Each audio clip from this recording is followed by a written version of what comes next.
नमस्कार, TG news में आप सभी का स्वागत है। शुरुआत करेंगे अभी तक की हेडलाइंस के साथ। विदेश मंत्री डॉक्टर एस जयशंकर ने रक्षा मंत्री राजनाथ सिंह के एससीओ में कड़े रुख का किया समर्थन। कहा, आतंकवाद के जिक्र के बिना संयुक्त बयान स्वीकार नहीं। रक्षा मंत्री राजनाथ सिंह ने चीन में कई देशों के समकक्षों से की मुलाकात। रूस के रक्षा मंत्री से S-400 सिस्टम समेत महत्वपूर्ण सैन्य हार्डवेयर की खरीद पर बात। अपने चीनी समकक्ष के साथ सीमा विवाद के स्थायी समाधान पर की चर्चा।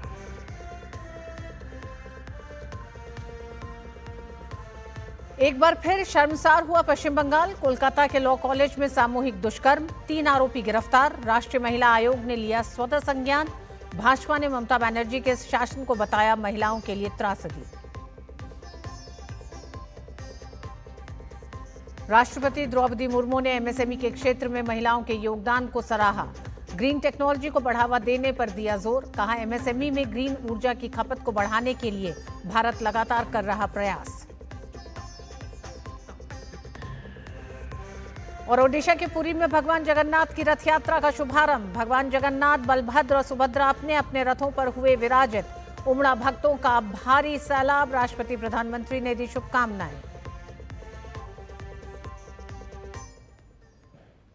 तत्कालीन प्रधानमंत्री इंदिरा गांधी द्वारा भारत में आपातकाल की 50वीं वर्षगांठ पर आज युवाओं को ये जानने की जरूरत है कि ये लोकतंत्र की मूल भावना पर हमला था। भारतीय जनता पार्टी के युवा मोर्चा द्वारा आयोजित मॉक पार्लियामेंट के उद्घाटन सत्र को संबोधित करते हुए विदेश मंत्री डॉक्टर एस जयशंकर ने देश को भारतीय संविधान पर हमले की याद दिलाई। देखिए विशाल बैरिस्टो की विशेष रिपोर्ट। साल 1975 में भारत की तत्कालीन प्रधानमंत्री इंदिरा गांधी ने अदालती आदेश द्वारा पद से हटाए जाने से खुद को बचाने के लिए आपातकाल लगाया था। इस वर्ष हम आपातकाल के 50 साल पूरे कर रहे हैं। इस मौके पर विदेश मंत्री डॉक्टर एस जयशंकर ने आपातकाल लगाने वाली भारत के तत्कालीन राष्ट्रपति की अधिसूचना को सबके सामने पढ़कर सुनाते हुए कहा कि यह आदेश हमारे लोकतंत्र पर सीधा हमला था, जिसके तहत मीडिया पर भी प्रतिबंध लगा दिया गया था। ये है उस समय का गैजेट नोटिफिकेशन, और मैं आपको उसका ऑपरेटिव सेंटेंस में पढ़ के सुना देता हूँ। I Fakhruddin Ali Ahmed, president of India, by this proclamation declare that a grave emergency exist whereby the security of India is threatened by internal disturbances. बाद में मीडिया को संबोधित करते हुए डॉक्टर एस जयशंकर ने बताया कि 1975 से लेकर आज तक चीजें कैसे बदल गई हैं। जब ऑपरेशन सिंदूर पर भारत के दृष्टिकोण को समझाने के लिए सभी दलों के प्रतिनिधिमंडल दुनिया भर में भेजे गए थे। All parties going out across the world, speaking in defense of our national interest, giving the message that terrorism is not acceptable, कि हमारी नीति है zero tolerance of terrorism, and if terrorism continues, we reserve the right to defend our people. This was the message that they carried. चीन में आयोजित SCO शिखर सम्मेलन में आतंकवाद के मुद्दे को दबाने के पाकिस्तान के विफल प्रयास के बारे में बताते हुए डॉक्टर एस जयशंकर ने कहा कि भारत के रक्षा मंत्री राजनाथ सिंह ने संयुक्त घोषणा पत्र पर हस्ताक्षर करने से जो इनकार किया वो बिल्कुल सही था। इससे भारत की भूमिका आतंकवाद के खिलाफ पूरी दुनिया के सामने पूरी तरह स्पष्ट होती है। सर्वसम्मति से एससीओ चलता है, तो एक देश ने जो है उन्होंने कहा कि हम नहीं मानेंगे कि आतंकवाद का कहीं जिक्र होना चाहिए, और राजनाथ जी ने कहा कि अगर आतंकवाद का कोई इसमें जिक्र नहीं है तो हम लोग जो है वो स्टेटमेंट नहीं मानेंगे। भारत की लोकतांत्रिक प्रणाली पर आपातकाल के प्रभाव को उजागर करने वाली एक पोस्टर प्रदर्शनी इस कार्यक्रम का मुख्य आकर्षण थी।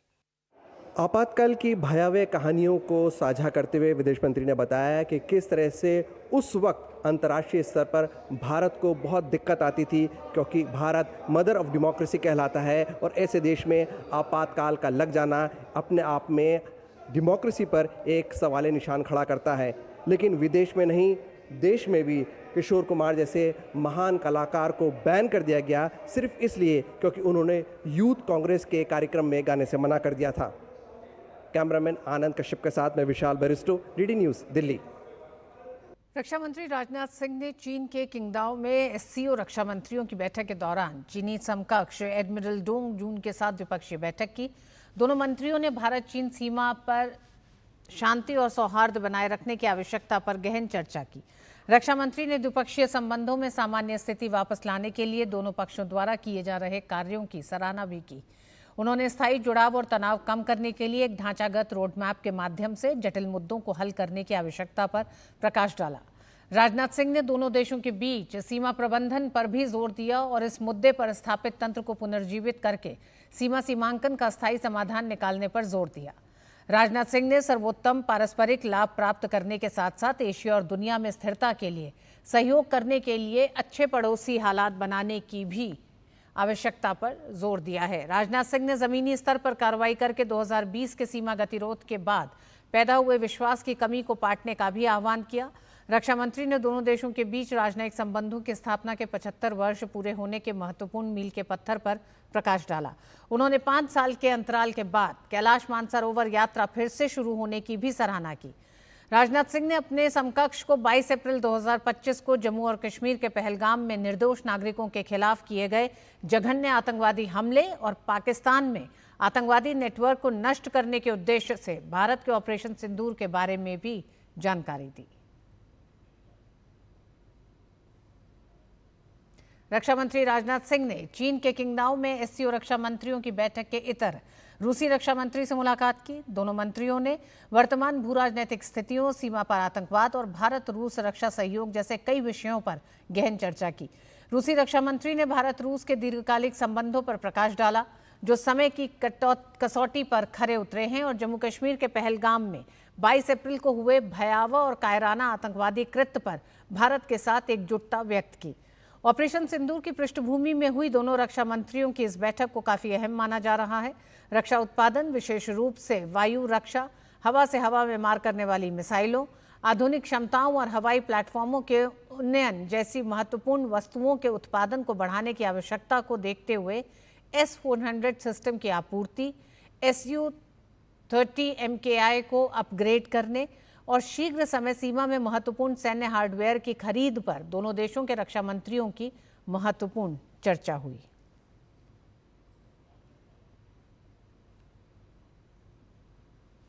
रक्षा मंत्री राजनाथ सिंह ने चीन के किंगदाओ में एससीओ के रक्षा मंत्रियों की बैठक के इतर बेलारूस के रक्षा मंत्री लेफ्टिनेंट जनरल विक्टर क्रेनिन, तजाकिस्तान के रक्षा मंत्री लेफ्टिनेंट जनरल सोब्रिजोदा इमोमाली अब्दुर्रखीम और कजाकिस्तान के रक्षा मंत्री लेफ्टिनेंट जनरल डोरेन कोसानोव के साथ द्विपक्षीय बैठकें की। इस दौरान रक्षा मंत्री राजनाथ सिंह ने रक्षा सहयोग में निरंतर जुड़ाव और तकनीकी सहयोग के क्षेत्रों में सहयोग के नए अवसरों की खोज के महत्व पर प्रकाश डाला।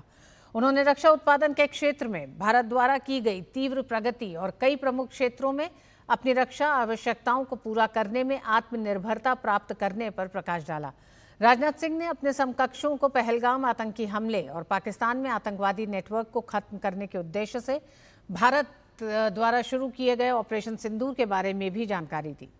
वहीं मंत्रियों ने साझा हित के अन्य क्षेत्रों के अलावा क्षमता निर्माण, प्रशिक्षण, सैन्य तकनीकी सहयोग, सैन्य शिक्षा को बढ़ाने के लिए सहयोग जारी रखने पर सहमति व्यक्त की। नई दिल्ली के विज्ञान भवन में सूक्ष्म, लघु और मध्यम उद्यम मंत्रालय द्वारा अंतर्राष्ट्रीय एमएसएमई दिवस पर कार्यक्रम का आयोजन किया गया। इस कार्यक्रम में राष्ट्रपति द्रौपदी मुर्मू मुख्य अतिथि के रूप में शामिल हुई। कार्यक्रम को संबोधित करते हुए राष्ट्रपति ने एमएसएमई में महिलाओं के योगदान को सराहते हुए कहा कि महिलाओं की सक्रिय भागीदारी से ही विकसित भारत का लक्ष्य पूरा किया जा सकता है। पूरे देश में एमएसएमई का फैलाव और करोड़ों लोगों का रोजगार के लिए इस क्षेत्र से जुड़ाव इसे सस्टेनेबल ग्रोथ में महत्वपूर्ण बनाता है। इस क्षेत्र का विकास महिलाओं और कमजोर वर्गों के लोगों को आत्मनिर्भर बनाने में अहम है। ये प्रसन्नता की बात है कि एमएसएमई सेक्टर में हाल के वर्षों में महिलाओं की भागीदारी बढ़ी है। हम सब जानते हैं देश में महिलाएं 50% है। जब महिलाओं का रोजगार बढ़ेगा तो देश का जो हम लोगों का सपना 2047 तक देश को विकसित भारत बनाने का मुझे लगता है वो तब संभव हो सकेगा। उपराष्ट्रपति जगदीप धनखड़ ने उत्तराखंड के नैनीताल में शेरवुड कॉलेज के 156वें स्थापना समारोह की अध्यक्षता की। उन्होंने शेरवुड कॉलेज के छात्रों और संकाय सदस्यों को संबोधित किया। उन्होंने कहा कि हम ऐसे समय में रह चुके हैं जब लैंडलाइन फोन होना एक परम विशेषाधिकार था। उपराष्ट्रपति ने भारत में डिजिटल कनेक्टिविटी को बेमिसाल बताया। उन्होंने artificial intelligence, internet of things, blockchain और मशीन लर्निंग का जिक्र करते हुए कहा कि तकनीकी ने हमारे जीवन में कई चुनौतियों को सरल बना दिया है। We have lived through times where a landline was absolutely a privilege. And look at now, India boasts in the world of having largest number of smartphones. Digital penetration and connectivity which is unrivaled in the world. You must have heard very frequently artificial intelligence, Internet of Things, blockchain, machine learning and the kind. But these have entered your life. In school, in workplace, in homes. You will have to change and adapt so that you become worthy citizens of a nation, Bharat, that is home to 1/6 of humanity. केंद्रीय वित्त मंत्री निर्मला सीतारमण ने नई दिल्ली में सार्वजनिक क्षेत्र के बैंकों पीएसबी के साथ एक उच्च स्तरीय वार्षिक समीक्षा बैठक की। बैठक में केंद्रीय वित्त राज्य मंत्री पंकज चौधरी, वित्तीय सेवा विभाग सचिव और पीएसबी के एमडी और सीईओ के अलावा वित्तीय सेवा विभाग के वरिष्ठ अधिकारी भी शामिल हुए। बैठक में वित्त वर्ष 2025 के वित्तीय प्रदर्शन, जमा वृद्धि, ऋण वसूली और साइबर सुरक्षा संवर्धन जैसे महत्वपूर्ण क्षेत्रों पर ध्यान केंद्रित किया गया।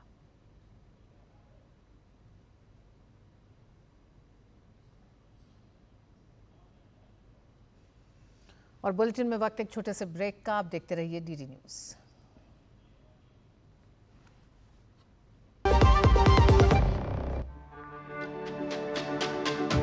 मेरी पसंद, मेरी पसंद, मेरी पसंद, मेरी पसंद, हमारी पसंद, हम सबकी पसंद। मजबूत देश का मजबूत सरिया हो गया स्टील। डॉक्टर दादू, ये प्रीमियम क्या होता है? बेटा प्रीमियम मतलब समझ लो पेट्रोल। जब तक कार में पेट्रोल है तब तक कार चलेगी, पेट्रोल खत्म कार स्टॉप। पर पापा, इस बार पेट्रोल खत्म होने पर भी कार चलती रहेगी। वो कैसे? LIC के जीवन लाभ में प्रीमियम पेमेंट हो जाए स्टॉप, पर पॉलिसी के फायदे चलते रहते हैं। मतलब अब लाइफ की गाड़ी चलेगी नॉन स्टॉप। LIC हर पल आपके साथ। और खबर पश्चिम बंगाल की। पश्चिम बंगाल की राजधानी कोलकाता एक बार फिर शर्मसार हुई है। कस्बा स्थित लॉ कॉलेज में एक छात्रा से सामूहिक दुष्कर्म का मामला सामने आया है। घटना 25 जून की बताई जा रही है। पीड़िता कॉलेज की ही छात्रा है। उसकी शिकायत पर कस्बा पुलिस स्टेशन में प्राथमिकी दर्ज कर ली गई है और जांच शुरू कर दी गई है। मामले में पूर्व छात्र नेता मनोजीत मिश्रा समेत 3 लोगों को गिरफ्तार किया गया है। मनोजीत कॉलेज का पूर्व छात्र और छात्र संघ का नेता रहा है। जानकारी के अनुसार तृणमूल कांग्रेस नेतृत्व वाली गवर्निंग काउंसिल की सिफारिश पर ही मनोजीत को कॉलेज में नौकरी दी गई थी। अन्य 2 आरोपी कॉलेज के मौजूदा छात्र हैं। तीनों को अलीपुर कोर्ट में पेश किया गया, जहां से उन्हें 4 दिन की पुलिस हिरासत में भेज दिया गया है। उधर राष्ट्रीय महिला आयोग NCW ने घटना का स्वतः संज्ञान लिया है। इस संबंध में NCW की अध्यक्ष विजया रहाटकर ने कोलकाता के पुलिस आयुक्त को पत्र लिखकर गहरी चिंता व्यक्त की है। उन्होंने BNS भारतीय नागरिक सुरक्षा संहिता के प्रासंगिक प्रावधानों के तहत तत्काल जांच के निर्देश दिए हैं। विजया रहाटकर ने पीड़िता को BNSS की धारा 396 के तहत मुआवजे के साथ साथ पूर्ण चिकित्सा, मनोवैज्ञानिक और कानूनी सहायता प्रदान करने की आवश्यकता पर भी जोर दिया है। आयोग ने 3 दिनों के भीतर विस्तृत कार्रवाई रिपोर्ट मांगी है। और इस मामले को लेकर केंद्रीय मंत्री सुकांता मजूमदार ने कहा है कि जब तक ममता बनर्जी मुख्यमंत्री और TMC सत्ता में रहेंगी तब तक ऐसी घटनाएं होती रहेंगी। लॉ कॉलेज में इस तरीके की घटना घटी, ये आरजीकर मामले के बाद फिर से ये घटना दर्शाती है कि इस राज्य में महिलाओं की स्थिति क्या है। और जो एक्यूज है, मूल एक्यूज है, उसके खिलाफ जो आरोप आया है वो तृणमूल कांग्रेस के छात्र परिषद के नेता है और तृणमूल कांग्रेस के सभी बड़े नेताओं के साथ, मंत्रियों के साथ उसकी फोटो है। तो जब एक मुख्यमंत्री जी बोलेंगे कि रेप हो गया कहीं पे तो छोटी घटना है, वहाँ पे कुछ नहीं हुआ, या बोलेंगे कि उसके साथ प्रेम संबंध था जिस लड़की का रेप हुआ है, इस तरीके की बयान ममता बनर्जी के द्वारा और ममता बनर्जी के पार्टी के द्वारा लगातार दिया गया है। तो इस तरीके की बयानबाजी जब होती है, इवन आरजीकर के मामले में आप देखेंगे तो आरजीकर के घटनाओं को दबाने की हर संभव कोशिश ममता बनर्जी की तरफ से की गई थी। तो जब एक चीफ मिनिस्टर जो होम मिनिस्टर भी है, जिस तरीके की अगर कोशिश करेंगे कि रेप की घटनाओं को दबाने के लिए, तो ऑब्वियसली जो क्रिमिनल्स है उनको लगेगा कि सरकार हमारी तो दोस्त है। उत्तर प्रदेश के मलिहाबाद में पुलिस और एसटीएफ की संयुक्त छापेमारी में अवैध हथियार फैक्ट्री का भांडाफोड़ हुआ है। पुलिस ने मौके से भारी मात्रा में अवैध असलहे, कारतूस, हथियार बनाने का सामान, लैपटॉप आदि बरामद किए हैं। लखनऊ के एडीसीपी नॉर्थ जितेंद्र कुमार दुबे ने बताया है कि मलिहाबादी निवासी सलाउद्दीन के घर से पुलिस ने असलहे और कारतूस बरामद किए हैं। आरोपी को हिरासत में लेकर पूछताछ की जा रही है।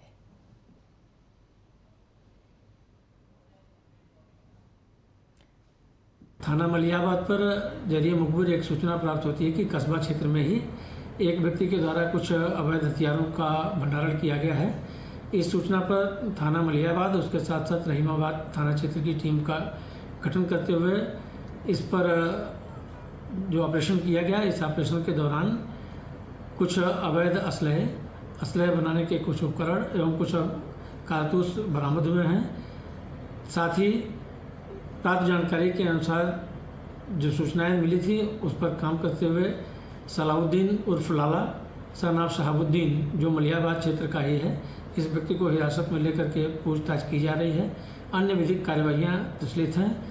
घटनाक्रम के बारे में अन्य जो जानकारियाँ हैं वो हासिल की जा रही हैं। अंतर्राष्ट्रीय एमएसएमई दिवस के अवसर पर लखनऊ में कार्यक्रम का आयोजन हुआ। इस कार्यक्रम में उत्तर प्रदेश के मुख्यमंत्री योगी आदित्यनाथ शामिल हुए।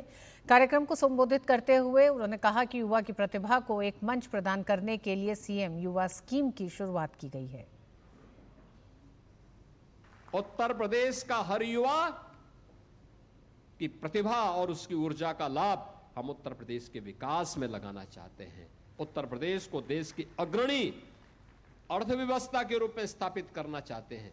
इसलिए हमारे लिए जाति मायने नहीं रखती, हमारे लिए तो उसकी प्रतिभा को एक प्लेटफॉर्म उपलब्ध करवाने का कार्य हम कर रहे हैं और ये सीएम युवा स्कीम उसी का हिस्सा है। मुख्यमंत्री योगी आदित्यनाथ ने पिछली सरकारों पर जमकर निशाना साधा। उन्होंने कहा कि पिछली सरकारों ने राज्य में केवल एक जनपद एक माफिया देने का काम किया। साथ ही कहा कि प्रधानमंत्री मोदी के नेतृत्व में एक जिला एक उत्पाद जैसी योजनाओं का लाभ हर युवा उद्यमी को मिल रहा है। पिछली सरकारों की उपलब्धि क्या है? जातीय संघर्ष करवा करके परिवारवाद के नाम पर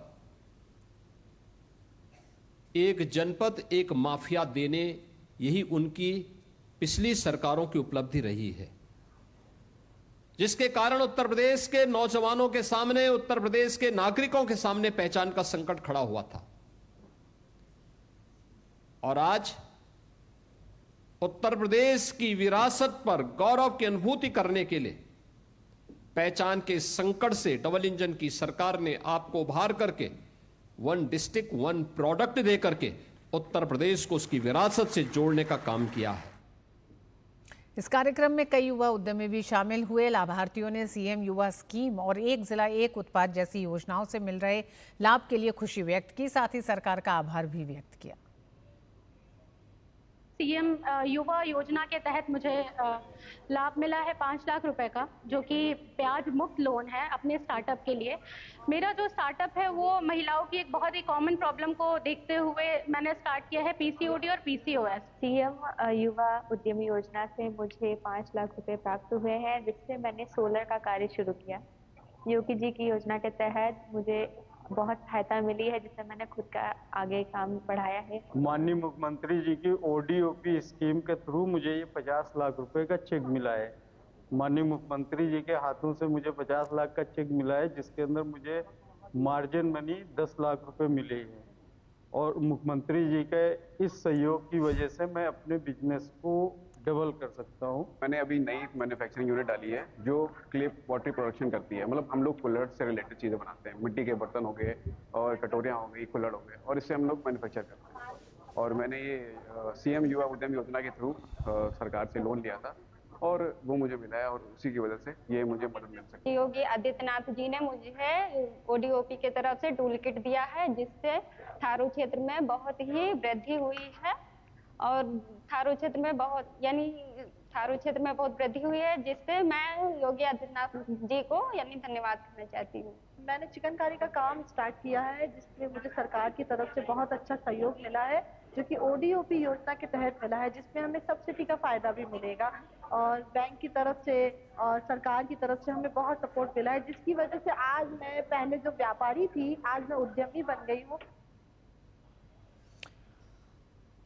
उत्तर प्रदेश में अवैध रूप से किए गए अतिक्रमण पर सरकार का बुलडोजर एक्शन जारी है। संभल के इंचौड़ा कंबो थाना क्षेत्र से सड़क किनारे अतिक्रमण कर बनाई गई अवैध मजार को प्रशासन ने ध्वस्त कर दिया है। ग्राम अकवंदपुर काफुरपुर के गाटा संख्या 384 पर सार्वजनिक रास्ते पर मजार बनाई गई थी। जांच के लिए राजस्व की टीम गठित की थी। पुलिस बल की मौजूदगी में बुलडोजर चलाकर अवैध रूप से बनी मजार को हटा दिया गया। मजार पे JCB चलाई गई है। ये शासन से प्राप्त निर्देश व जिलाधिकारी महोदय संभल और उप जिलाधिकारी महोदय संभल के निर्देशन में हमारी एक राजस्व टीम गठित की गई है, जिसमें मौके पर आकर के जो रोड की ज़मीन है हमारी सरकारी सड़क की, जो कि इंचौड़ा कंबो से और ये भवालपुर मार्ग तक है, जिस पर ये अवैध मजार थी, जिसको आज नापतोल करके ग्राम प्रधान जी की उपस्थिति में, चौकी इंचार्ज की उपस्थिति में उसको हटवा दिया गया। और पूरा उड़ीसा आज जय जगन्नाथ के जयकारों से गूंज रहा है। पुरी में आज भगवान जगन्नाथ अपने भाई बलभद्र और बहन सुभद्रा के साथ अपनी मौसी के घर गुंडिचा मंदिर की ओर प्रस्थान कर रहे हैं। ये लाइव आप इस समय पुरी से देख रहे हैं। जगन्नाथ रथ यात्रा के ये लाइव दृश्य हैं जो लगभग 3 किलोमीटर की दूरी पर स्थित है। यहाँ भगवान 7 दिन विश्राम करते हैं, जिसे बहुड़ा यात्रा कहा जाता है। रथ यात्रा आरंभ होने से पहले पुरी के गजपति महाराज पारंपरिक छेर पहरा रस्म निभाते हैं। इस दौरान वो सोने की झाड़ू से रथ के रास्ते की सफाई करते हैं। ये रथ यात्रा हर साल आषाढ़ शुक्ल द्वितीय पर शुरू होती है और 9 दिन तक चलती है। रथ यात्रा के अंतिम दिन सुनाबेसा की रस्म होती है, जिसमें भगवान को सोने के आभूषणों से सजाया जाता है। पुरी में रथ यात्रा की शुरुआत हो चुकी है। इस समय आप देख रहे हैं शाम 4 बजे से रथ यात्रा शुरू हुई है। सुबह मंगल आरती और विधि विधान पूजा के बाद भगवान जगन्नाथ को नंदी घोष रथ, देवी सुभद्रा को दर्पदलन और बलभद्र को ताल ध्वज रथ पर विराजित किया गया है।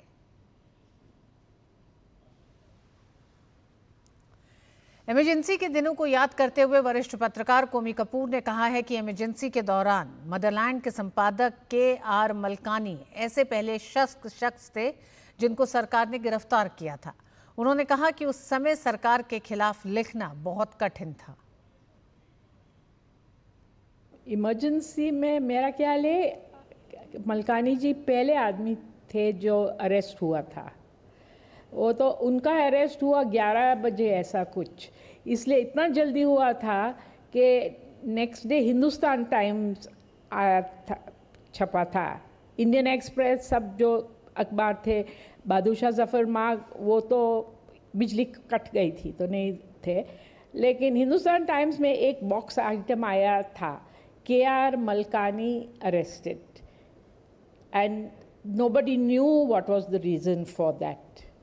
By later in the night of 25th to 26th, of course, so many more political leaders, etc., were arrested, but Malkani was the first.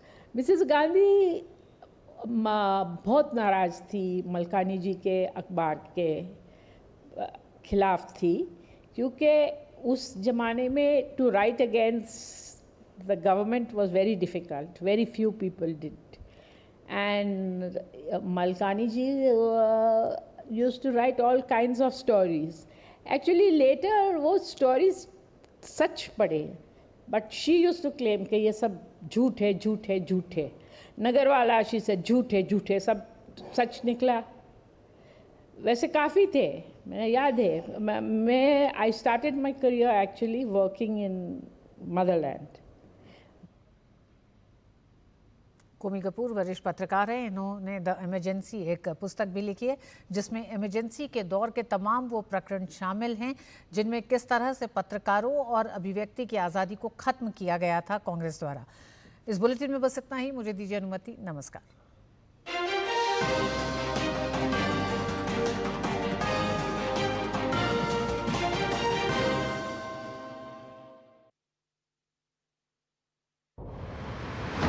जब देश पूछता है, जवाब देना पड़ता है। शाम 5 बजे बजती है सवालों की घंटी और लगती है वो पंचायत जहां मुद्दे टलते नहीं और कोई जवाब अधूरा नहीं रहता। आपको इतना बुरा लगा सवाल, मैं इसको दूसरे तरीके से पूछ लेती हूँ। मैं इसको दूसरे तरीके से पूछ लेती हूँ। यहाँ दलीलें नहीं, सच्चाई गूंजती है। मैं रीमा पराशर लेकर आती हूँ देश का सच आपके सामने।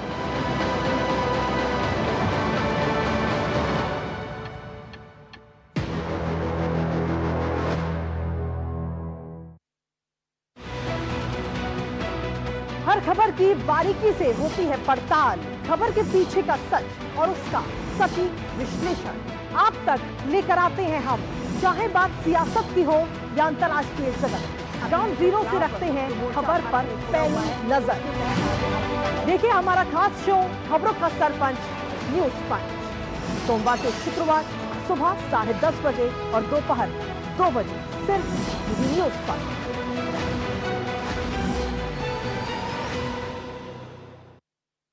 जिंदगी एक गणित है और भविष्य एक कैलकुलेशन। आपके चारों तरफ तैरती हुई खबरें एक मकड़जाल की तरह है। देखते तो हम बहुत कुछ हैं, लेकिन सच कितना जानते हैं, क्योंकि सच तालों में बंद है। इसी सच को हम आपके लिए डीकोड करेंगे।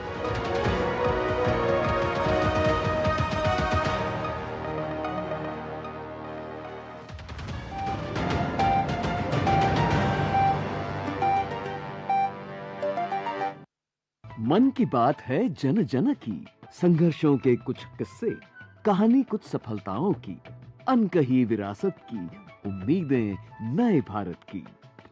महीने के आखिरी रविवार का रहता है इंतजार। मलयाचल के आंचल से विंध्याचल के आंगन तक, ब्रह्मपुत्र के घाट से हिमालय के विस्तार तक होती है मन की बात प्रधानमंत्री के साथ।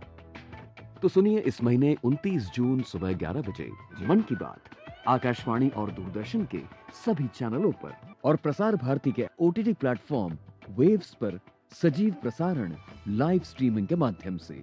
मन की बात के प्रादेशिक भाषाओं में अनुवाद का पुनः प्रसारण आप सुन सकते हैं रात 8 बजे आकाशवाणी और दूरदर्शन के सभी प्रादेशिक चैनलों पर। तो याद रखें, रविवार 29 जून सुबह 11 बजे मन की बात।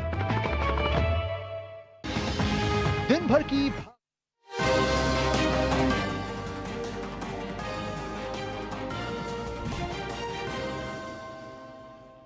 नमस्कार। सांकेतिक भाषा के इस विशेष बुलेटिन में आप सभी का स्वागत है। मैं हूं ऋतु वर्मा, मेरे साथ है मेरी सहयोगी HI एंकर अंजलि।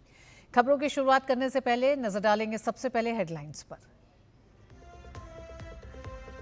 विदेश मंत्री डॉक्टर S जयशंकर ने रक्षा मंत्री राजनाथ सिंह के SCO में कड़े रुख का किया समर्थन। कहा, आतंकवाद के जिक्र के बिना संयुक्त बयान स्वीकार नहीं।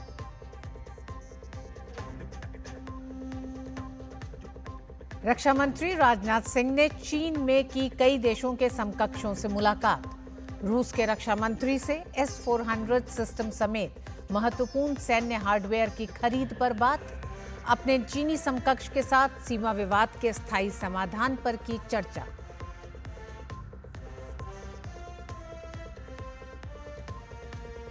एक बार फिर शर्मसार हुआ पश्चिम बंगाल। कोलकाता के लॉ कॉलेज में सामूहिक दुष्कर्म, 3 आरोपी गिरफ्तार। राष्ट्रीय महिला आयोग ने लिया स्वतः संज्ञान। भाजपा ने ममता बनर्जी के शासन को बताया महिलाओं के लिए त्रासदी।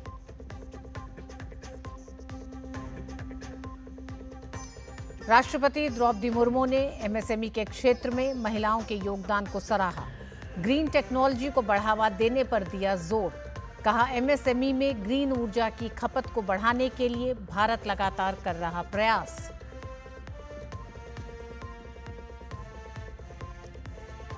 और ओडिशा के पुरी में भगवान जगन्नाथ की रथ यात्रा का शुभारंभ। भगवान जगन्नाथ, बलभद्र और सुभद्रा के दर्शन के लिए उमड़ा भक्तों का भारी हुजूम। राष्ट्रपति और प्रधानमंत्री ने दी शुभकामनाएं।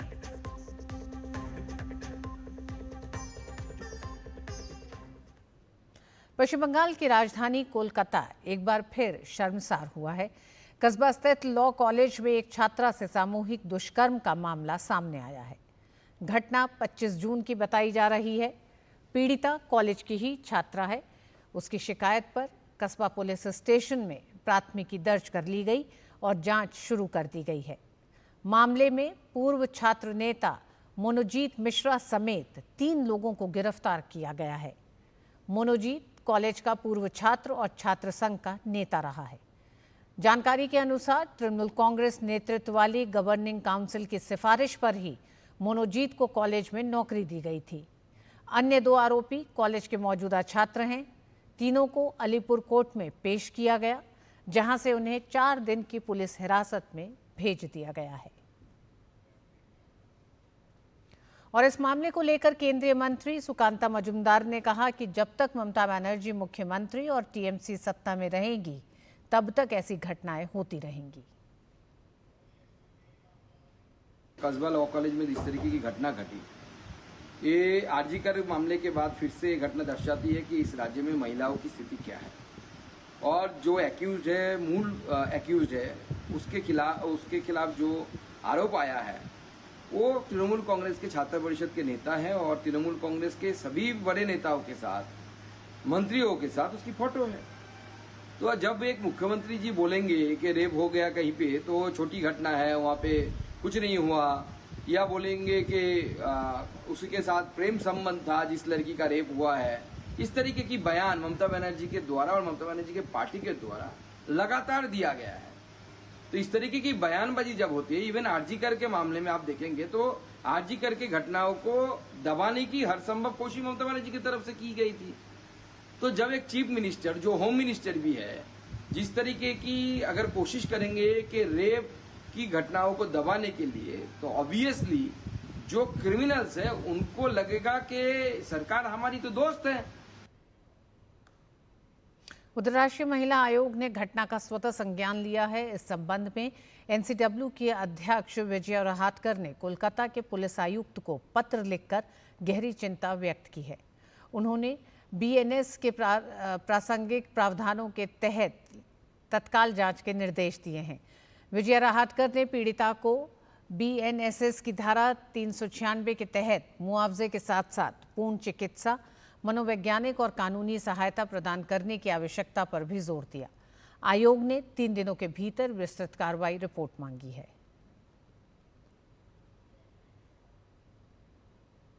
नई दिल्ली के विज्ञान भवन में सूक्ष्म, लघु और मध्यम उद्यम मंत्रालय द्वारा अंतर्राष्ट्रीय एमएसएमई दिवस पर कार्यक्रम का आयोजन किया गया। इस कार्यक्रम में राष्ट्रपति द्रौपदी मुर्मू मुख्य अतिथि के रूप में शामिल हुई। कार्यक्रम को संबोधित करते हुए राष्ट्रपति ने एमएसएमई में महिलाओं के योगदान को सराहते हुए कहा कि महिलाओं की सक्रिय भागीदारी से ही विकसित भारत का लक्ष्य पूरा किया जा सकता है। पूरे देश में एमएसएमई का फैलाव और करोड़ों लोगों का रोजगार के लिए इस क्षेत्र से जुड़ाव इसे सस्टेनेबल ग्रोथ में महत्वपूर्ण बनाता है। इस क्षेत्र का विकास महिलाओं और कमजोर वर्गों के लोगों को आत्मनिर्भर बनाने में अहम है। ये प्रसन्नता की बात है कि एमएसएमई सेक्टर में हाल के वर्षों में महिलाओं की भागीदारी बढ़ी है। हम सब जानते हैं देश में महिलाएं 50% है। जब महिलाओं का रोजगार बढ़ेगा तो देश का जो हम लोगों का सपना 2047 तक देश को विकसित भारत बनाने का मुझे लगता है वो तब संभव हो सकेगा। अंतर्राष्ट्रीय एमएसएमई दिवस के अवसर पर लखनऊ में कार्यक्रम का आयोजन हुआ। इस कार्यक्रम में उत्तर प्रदेश के मुख्यमंत्री योगी आदित्यनाथ शामिल हुए। कार्यक्रम को संबोधित करते हुए उन्होंने कहा कि हर युवा की प्रतिभा को एक मंच प्रदान करने के लिए सीएम युवा स्कीम की शुरुआत की गई है। उत्तर प्रदेश का हर युवा की प्रतिभा और उसकी ऊर्जा का लाभ हम उत्तर प्रदेश के विकास में लगाना चाहते हैं। उत्तर प्रदेश को देश की अग्रणी अर्थव्यवस्था के रूप में स्थापित करना चाहते हैं। इसलिए हमारे लिए जाति मायने नहीं रखती, हमारे लिए तो उसकी प्रतिभा को एक प्लेटफॉर्म उपलब्ध करवाने का कार्य हम कर रहे हैं और ये सीएम युवा स्कीम उसी का हिस्सा है। मुख्यमंत्री योगी ने पिछली सरकारों पर जमकर निशाना साधा। उन्होंने कहा कि पिछली सरकारों ने राज्य में केवल एक जनपद एक माफिया देने का काम किया। साथ ही उन्होंने कहा कि प्रधानमंत्री मोदी के नेतृत्व में एक जिला एक उत्पाद जैसी योजनाओं का लाभ हर युवा उद्यमी को मिल रहा है। पिछली सरकारों की उपलब्धि क्या है?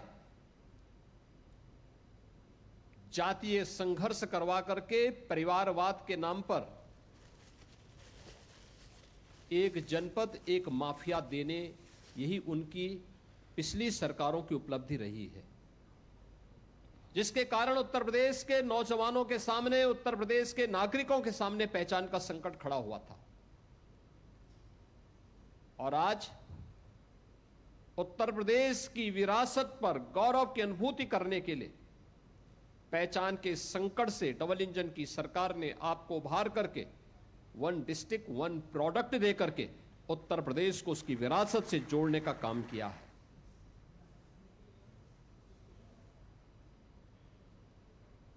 इस कार्यक्रम में कई युवा उद्यमी भी शामिल हुए। लाभार्थियों ने सीएम युवा स्कीम और एक जिला एक उत्पाद जैसी योजनाओं से मिल रहे लाभ के लिए खुशी व्यक्त की, साथ ही सरकार का आभार भी व्यक्त किया। सीएम युवा योजना के तहत मुझे लाभ मिला है 5 लाख रुपए का, जो कि ब्याज मुक्त लोन है अपने स्टार्टअप के लिए। मेरा जो स्टार्टअप है वो महिलाओं की एक बहुत ही कॉमन प्रॉब्लम को देखते हुए मैंने स्टार्ट किया है, पीसीओडी और पीसीओएस। सीएम युवा उद्यमी योजना से मुझे 5 लाख रुपए प्राप्त हुए हैं, जिससे मैंने सोलर का कार्य शुरू किया। योगी जी की योजना के तहत मुझे बहुत सहायता मिली है, जिससे मैंने खुद का आगे काम बढ़ाया है। माननीय मुख्यमंत्री जी की ओडीओपी स्कीम के थ्रू मुझे ये 50 लाख रुपए का चेक मिला है। माननीय मुख्यमंत्री जी के हाथों से मुझे 50 लाख का चेक मिला है, जिसके अंदर मुझे मार्जिन मनी 10 लाख रुपए मिले हैं। और मुख्यमंत्री जी के इस सहयोग की वजह से मैं अपने बिजनेस को डबल कर सकता हूँ। मैंने अभी नई मैन्युफैक्चरिंग यूनिट डाली है जो क्ले पॉटरी प्रोडक्शन करती है। मतलब हम लोग कुल्हड़ से रिलेटेड चीज़ें बनाते हैं, मिट्टी के बर्तन हो गए और कटोरियाँ हो गई, कुल्हड़ हो गए, और इससे हम लोग मैन्युफैक्चर करते हैं। और मैंने ये सीएम युवा उद्यम योजना के थ्रू सरकार से लोन लिया था और वो मुझे मिला है, और उसी की वजह से ये मुझे मदद मिल सकती है। योगी आदित्यनाथ जी ने मुझे ओडीओपी की तरफ से टूल किट दिया है, जिससे थारू क्षेत्र में बहुत ही वृद्धि हुई है। और थारू क्षेत्र में बहुत वृद्धि हुई है, जिससे मैं योगी आदित्यनाथ जी को धन्यवाद करना चाहती हूँ। मैंने चिकनकारी का काम स्टार्ट किया है, जिसमें मुझे सरकार की तरफ से बहुत अच्छा सहयोग मिला है, जो कि ओडीओपी योजना के तहत मिला है, जिसमें हमें सब्सिडी का फायदा भी मिलेगा। और बैंक की तरफ से और सरकार की तरफ से हमें बहुत सपोर्ट मिला है, जिसकी वजह से आज मैं पहले जो व्यापारी थी, आज मैं उद्यमी बन गई हूँ। विदेश मामलों पर संसद के एनेक्सी भवन में संसदीय स्थायी समिति की बैठक चल रही है। बैठक की अध्यक्षता समिति के अध्यक्ष शशि थरूर कर रहे हैं। इस बैठक में भारत बांग्लादेश संबंधों का भविष्य विषय पर चर्चा की जाएगी। इसके तहत विशेषज्ञों और गैर सरकारी गवाहों से राय ली जाएगी।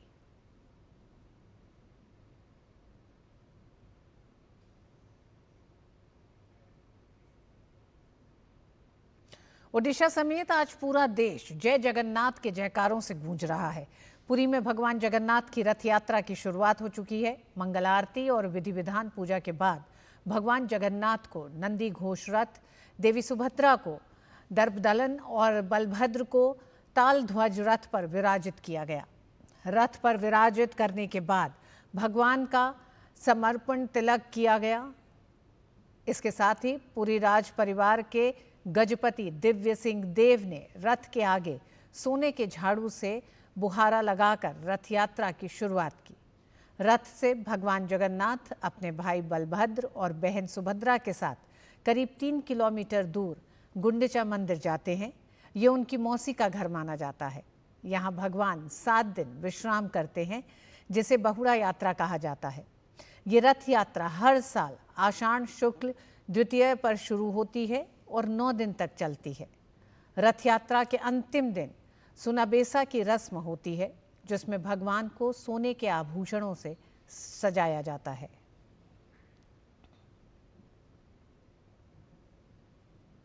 उपराष्ट्रपति जगदीप धनखड़ ने उत्तराखंड के नैनीताल में शेरवुड कॉलेज के 156वें स्थापना समारोह की अध्यक्षता की। उन्होंने शेरवुड कॉलेज के छात्रों और संकाय सदस्यों को संबोधित किया। उन्होंने कहा कि हम ऐसे समय में रह चुके हैं जब लैंडलाइन फोन होना एक परम विशेषाधिकार था। उपराष्ट्रपति ने भारत में डिजिटल कनेक्टिविटी को बेमिसाल बताया। उन्होंने artificial intelligence, internet of things, blockchain और मशीन लर्निंग का जिक्र करते हुए कहा कि तकनीकी ने हमारे जीवन में कई चुनौतियों को सरल बना दिया है। We have lived through times where a landline was absolutely a privilege. And look at now. India boasts in the world of having largest number of smartphones. Digital penetration and connectivity which is unrivaled in the world. You must have heard very frequently artificial intelligence, Internet of Things, blockchain, machine learning and the kind. But these have entered your life. In school, in workplace, in homes. You will have to change and adapt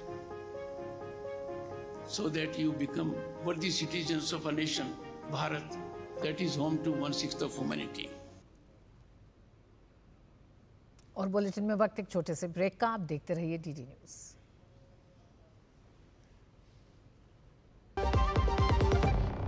दादा, ये कौन सा plant है? Tangerine, बहुत मीठा होता है, तोड़ना नहीं है। Foreign trip, click on the link, अभी करता हूँ। दादू रुको, लिंक में क्लिक मत करना। क्यों? ये SMS स्कैम है, क्लिक करोगे तो आपके बैंक डिटेल्स होंगे चोरी। ओह, थैंक्स गप्पू, बचा लिया। ये ले तेरी समझदारी का फल। RBI कहता है स्मार्ट बनो, कूल रहो। जब धरती चीर कर निकलता है लोहे का पत्थर और मिलता है मोंगिया के जोश से, फिर तपता है, पिघलता है और बनता है फौलाद। अब होता है सरिया सारी खूबियों के साथ। मोंगिया स्टील, मजबूत देश का मजबूत सरिया। LIC लाया है unit linked insurance plan index plus. जीवन बीमा पाइए और निफ्टी स्टॉक्स के साथ अपने मार्केट रिटर्न्स को तेजी से बढ़ाइए। इस अट्रैक्टिव कॉम्बिनेशन के साथ अपना कल सुरक्षित कीजिए। सिर्फ 2,500 रुपए मंथली प्रीमियम से शुरुआत कीजिए। आज ही LICindia.in पर जाएं। विदेश मंत्री एस जयशंकर ने शंघाई सहयोग संगठन की बैठक में रक्षा मंत्री राजनाथ सिंह के सख्त रुख का समर्थन करते हुए भारत की आतंकवाद के खिलाफ जीरो टॉलरेंस नीति को दोहराया है। डॉक्टर जयशंकर ने कहा कि SCO में एक देश ने आतंकवाद का उल्लेख रोकने की कोशिश की, लेकिन राजनाथ सिंह ने साफ कहा कि अगर ये नहीं होगा तो हम बयान स्वीकार नहीं करेंगे।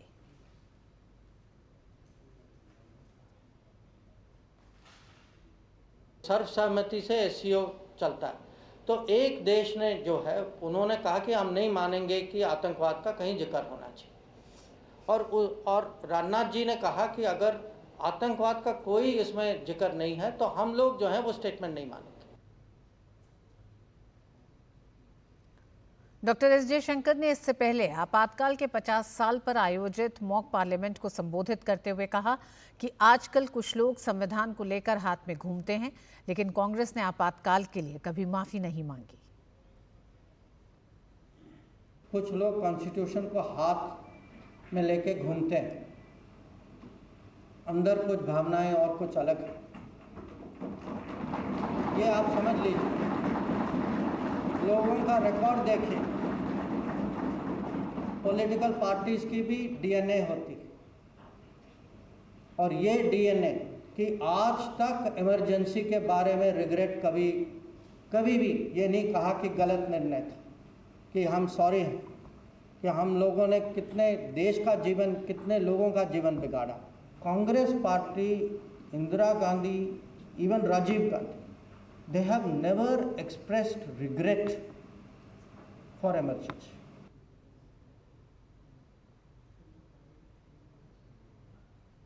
विदेश मंत्री डॉक्टर एस जयशंकर ने ईरान के विदेश मंत्री से फोन पर बात की। इसकी जानकारी देते हुए विदेश मंत्री एस जयशंकर ने अपने सोशल मीडिया प्लेटफॉर्म एक्स पर लिखा कि आज दोपहर ईरान के विदेश मंत्री सैयद अब्बास अरागची से बात की।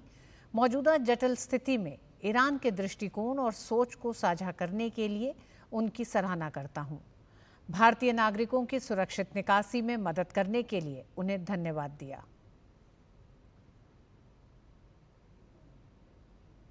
द्वारका एक्सप्रेसवे और NH-48 पर देश का पहला AI आधारित एडवांस ट्रैफिक मैनेजमेंट सिस्टम शुरू हो गया है। ये प्रोजेक्ट करीब 56 किलोमीटर के क्षेत्र में फैला है, जो ट्रैफिक की निगरानी, नियम उल्लंघन की पहचान कर आपात स्थिति में त्वरित प्रतिक्रिया जैसे फीचर्स से लैस है। AI आधारित ATMS के माध्यम से एक्सप्रेसवे पर व्यवस्था, सुरक्षा और सहायता उपलब्ध कराएगा। ये सिस्टम आपात स्थितियों में ऑटो रिस्पॉन्स जैसी कई खूबियों से लैस है। इसका जायजा लिया हमारे संवाददाता अजीत द्विवेदी ने। रोड सेफ्टी और सिक्योरिटी को लेकर लगातार काम किया जा रहा है और कोशिश है कि अब टेक्नोलॉजी का प्रयोग करके किस तरीके से रोड सेफ्टी और सिक्योरिटी को और मजबूत किया जाए। उसी का उदाहरण यहाँ पर द्वारका एक्सप्रेसवे में ये एडवांस ट्रैफिक मैनेजमेंट सिस्टम का ये कमांड एंड कंट्रोल रूम है, जहां पर कि आप देख सकते हैं किस तरीके से यहाँ पर ये बड़े बड़े मॉनिटर लगे हुए हैं। साथ ही लगातार यहाँ पर 24 घंटे मॉनिटरिंग जो है वो की जा रही है। AI बेस्ड पूरा ये सिस्टम है और जो कि 24 घंटे जो है वो काम करता है। AI डिटेक्शन के माध्यम से ये लगातार काम करता है और साथ ही ये इन्फोर्समेंट का भी काम करता है, यानी कि यहाँ से जो डेटा कलेक्ट होता है और जो भी चीज़ें होती है वो आगे जो है संबंधित जो अथॉरिटी है, चाहे वो NIC हो या पुलिस हो, उसको भेजी जाती है जिससे कि आगे की कार्रवाई जो है की जाए। हमारे साथ बात करने के लिए अमृत सिंघा जी है। अमृत जी, किस तरीके से पूरा काम करता है सिस्टम और क्या इसका खासियत है? रियल टाइम जो कैमरास लगे हुए हैं, जो कंपोनेंट्स लगे हुए हैं, VMS लगे हुए हैं, VASD लगे हुए हैं, तो उसका रियल टाइम जो इंसिडेंट क्रिएट हो रहा है वहाँ पे, जैसे आप देख सकते हैं कोई बैन व्हीकल अगर आ रहा है तो ये ट्रैफिक ऑपरेटर यहाँ पे जो है वो देख सकते हैं, इसमें एक्शन ले सकते हैं। एक तो NIC के हम लोग का ई-चालान पोर्टल के साथ भी हम लोग ने इंटीग्रेट कर चुका है, एंड थ्रू विच हम लोग गुड़गांव पुलिस और दिल्ली पुलिस को ये फीड हम लोग दे रहे हैं अभी, जिसके through they can issue challan to the violators. Left side में आप जो देख रहे हैं ये आपके जैसे ये प्रोजेक्ट में 110 PTZ कैमरा है, जो PTZ कैमरा जो सर्विलेंस पर्पज के लिए हो रहा है। तो इस 56 किलोमीटर में आप पकड़ के चलिए कि every kilometre there are on an average 2 cameras. जो भी ट्रैफिक ऑपरेटर यहाँ पे बैठेंगे तो वो यहाँ से देख सकते हैं कि रियल टाइम बेसिस में कौन सा वायलेशन हो रहा है, कौन सा इंसिडेंट क्रिएट हो रहा है। इनके यहाँ पे देखते हैं वायलेशन टाइप भी हम लोग देख सकते हैं थ्रू पाई चार्ट, तो you can see the entire stretch location wise as well as हम लोग का कौन सा वायलेशन सबसे ज़्यादा है, कम है। और एक्सट्रीम लेफ्ट साइड में आप देख सकते हैं जो रियल टाइम में यहाँ पे आ रहा है वो आपको यहाँ पे दिख जाएगा ये सारे वायलेशन। तो अभी ये और कहाँ का इम्प्लीमेंट होगा और किस तरीके से ये जो है रोड और हाईवे की सेफ्टी का और इन्फोर्समेंट का जो एक तस्वीर है वो बदलेगा? एक सेंट्रलाइज कंप्रीहेंसिव हम लोग प्लान बना के हम लोग ये ट्राई कर रहे हैं कि जितने भी अभी हाईवेज हैं जहाँ पे ये कंपोनेंट नहीं है, 2023 का जो एनफोर्समेंट पार्ट जो AI बेस्ड कैमरा हम लोग बोल रहे हैं वो नहीं है, वहाँ पे भी हम लोग इंस्टॉल करके NIC के थ्रू ई-चालान के साथ इंटीग्रेट करके हम लोग पुलिस को ये डेटा दें, so that police can also start acting on the जो इंसिडेंट हम लोग को है। जी बिल्कुल। तो हम कह सकते हैं कि ये भविष्य की तस्वीर है, किस तरीके से रोड सेफ्टी होगी, किस तरीके से हाईवे और एक्सप्रेसवे में जो है वो सर्विलेंस किया जाएगा AI के सिस्टम से, AI के द्वारा जो है किस तरीके से रोड सेफ्टी को और बढ़ाया जाएगा। आगे देश के दूसरे जो अन्य हाईवे और एक्सप्रेसवे हैं कुछ सालों में वहाँ पर इसको इम्प्लीमेंट किया जाएगा। कैमरामैन राजेश के साथ अजीत द्विवेदी, DD न्यूज, दिल्ली। भारतीय नौसेना का युद्धपोत INS तेग दक्षिण पश्चिम हिंद महासागर क्षेत्र में तैनाती के तहत सेशल्स के पोर्ट विक्टोरिया पहुंचा। इस यात्रा का उद्देश्य भारत और सेशल्स के बीच समुद्री सुरक्षा सहयोग और रक्षा संबंधों को मजबूत करना है। जहाज पर अंतर्राष्ट्रीय योग दिवस 2025 की थीम एक पृथ्वी एक स्वास्थ्य के लिए योग के तहत एक योग सत्र आयोजित किया जाएगा, जिसमें Seychelles People's Defence Forces SPDF, भारतीय प्रवासी समुदाय और चालक दल के सदस्य भाग लेंगे। यात्रा के दौरान INS तेग के कमांडिंग ऑफिसर सेशल्स के वरिष्ठ सरकारी और सैन्य अधिकारियों से मुलाकात करेंगे। इनमें SPDF के चीफ ऑफ स्टाफ, रक्षा बलों के प्रमुख और सेशल्स में भारत के उच्चायुक्त शामिल हैं। इस दौरान दोनों देशों की नौसेनाओं के बीच सहयोग बढ़ाने पर जोर रहेगा। साथ ही भारत द्वारा भेजे गए रक्षा उपकरण भी भारतीय नौसेना के अधिकारियों द्वारा औपचारिक रूप से सेशल्स को सौंपे जाएंगे। उत्तर प्रदेश के लखनऊ स्थित मलिहाबाद इलाके में पुलिस और STF की संयुक्त कार्रवाई में अवैध हथियार फैक्ट्री का भांडाफोड़ हुआ है। छापेमारी के दौरान मौके से बड़ी मात्रा में हथियार, कारतूस, निर्माण सामग्री और एक लैपटॉप बरामद किया गया है। लखनऊ के ADCP नॉर्थ जितेंद्र कुमार दुबे ने जानकारी दी कि छापेमारी मलिहाबाद निवासी सलाउद्दीन के घर पर की गई, जहां से असलहा और कारतूस जब्त किए गए हैं। आरोपी को हिरासत में लेकर पूछताछ की जा रही है। पुलिस का कहना है कि इस मामले में अन्य संभावित लिंक और आपराधिक नेटवर्क की भी जांच की जा रही है।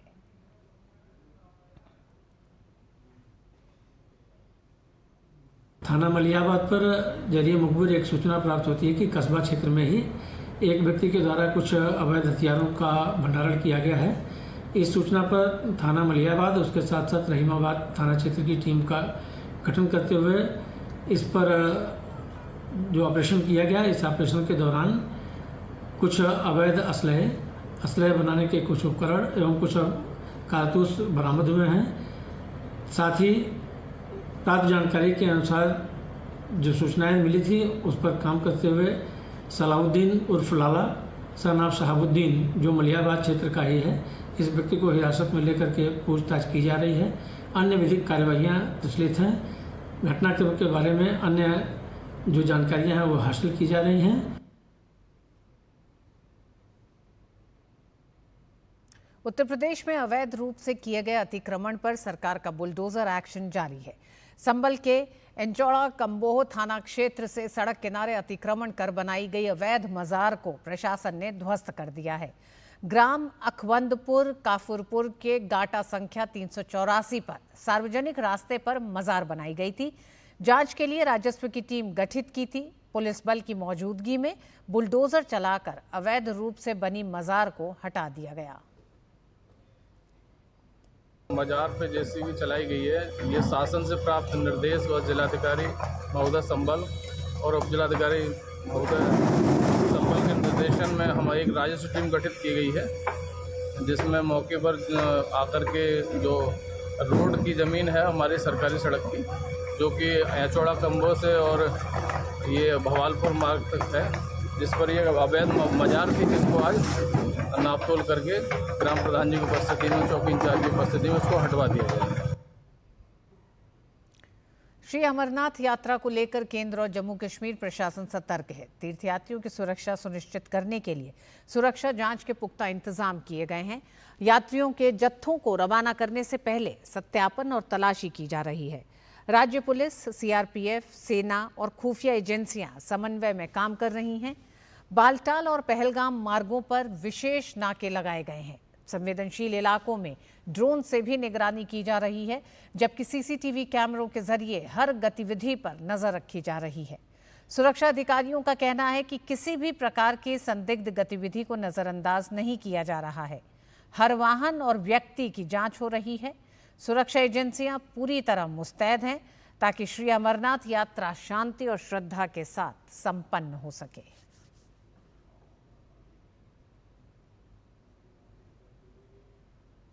और इसी के साथ इस विशेष बुलेटिन में बस इतना ही। मुझे और मेरी सहयोगी को दीजिए अनुमति। नमस्कार।